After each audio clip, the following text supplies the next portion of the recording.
Hello friends, my dear masters, my dear God's.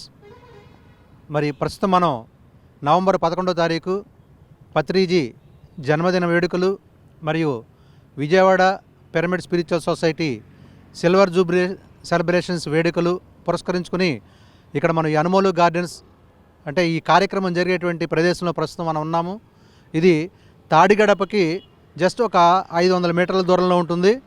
Tadigadapa సెంటర్లో bus దిగి అలా నడుచుకుంటూ వచ్చేస్తే అనుమోలు గార్డెన్స్ రోడ్డుకి ఎడమవైపున కనిపిస్తుంది. అందరికీ చాలా పెద్ద గ్రౌండు, అందరికి కూడా కనిపించడానికి బాగుంటుంది, ఎవరికి ఇబ్బంది పడాల్సిన పని లేదు. మరి అందరూ కూడా ఈ కార్యక్రమానికి రావాల్సిందిగా మరోసారి విజ్ఞప్తి చేస్తున్నాం. 11వ తారీఖు ఉదయం 8 గంటలకే మనకి ఇక్కడ స్టేజ్ ప్రోగ్రామ్స్ అన్నీ ప్రారంభమవుతాయి. 8 గంటల నుంచి 10 గంటల వరకు మరి సంగీత నాద ధ్యానంతో కార్యక్రమాలు ప్రారంభమవుతాయి. మరి ప్రపంచవ్యాప్తంగా గుర్తింపు పొందినటువంటి కళాకారుల చేత అన్నమాచార్య కీర్తనలు అవన్నీ కూడా సంగీత ధ్యానం ఇవన్నీ 10 గంటల వరకు ఈ కార్యక్రమాలు జరుగుతాయి. ముఖ్యంగా 10 గంటల తర్వాత Vijayawada pyramid spiritual society celebrations 10:30 వరకు జరుగుతాయి. 10:30 నుంచి 1:30 వరకు అనేక మంది అతిథుల్ని, ముఖ్య అతిథుల్ని ఈ కార్యక్రమానికి ఇన్వైట్ చేశాం. వారందరూ కూడా వారి సందేశాలు ఉంటాయి. మరి ముఖ్య అతిథిగా మనకి శైవక్షేత్రం పీఠాధిపతి శివస్వామి గారు వస్తున్నారు. తర్వాత విజయభాస్కర్ రెడ్డి గారు, మరి న్యూటన్ గారు, లక్ష్మీ న్యూటన్ గారు, వీరు క్వాంటమ్ లైఫ్ యూనివర్సిటీ నుంచి వారు హైదరాబాద్ నుంచి వస్తున్నారు.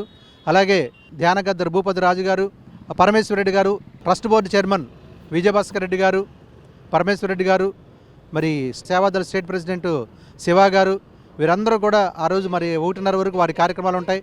అనంతరం భోజనానంతరం మరి మళ్ళీ మనకి 3 గంటల నుంచి 4:30 వరకు మహాకరుణ మహాసద్భావన శాకాహార ర్యాలీ జరుగుతుంది. దాని అనంతరం మళ్ళీ ఇక్కడ స్టేజ్ దగ్గర కార్యక్రమాలు ఉంటాయి. కాబట్టి అందరూ కూడా మిత్రులందరూ దయచేసి వేలాది మందిగా అందరినీ కూడా ఇక్కడ తీసుకురావాల్సిందిగా విజ్ఞప్తి చేస్తున్నాం. అద్భుతమైనటువంటి కార్యక్రమాలు. తర్వాత ఈ కార్యక్రమాలు జరిగిన తర్వాత 7 గంటలకి మనకి దీపావళికి ఒకరోజు ముందుగానే మనం 1,00,000 ప్రమిదలతో పత్రిజీ యొక్క ప్రతిబింబాన్ని మనం ప్రమిదలతో అలంకరించుకుంటున్నాం. అలాగే దీపావళి సంబరాలు కూడా క్రాకర్ షో కూడా మనం పెట్టుకొని ఇక్కడ ఎంజాయ్ చేస్తున్నాం. ఒకరోజు ముందుగానే దీపావళి సంబరాలు ఈ గ్రౌండ్లో జరుపుకుంటాం. ఈ కార్యక్రమాలతో మనకి 8 గంటలకు కార్యక్రమం, భోజనానంతరం ఈ కార్యక్రమాలు ముగుస్తాయి. కాబట్టి దయచేసి అందరూ మీతో పాటుగా మరికొంతమందిని ఈ కార్యక్రమానికి తీసుకురావాల్సిందిగా మిమ్మల్ని హృదయపూర్వకంగా ఆహ్వానిస్తున్నాం. Thank you all.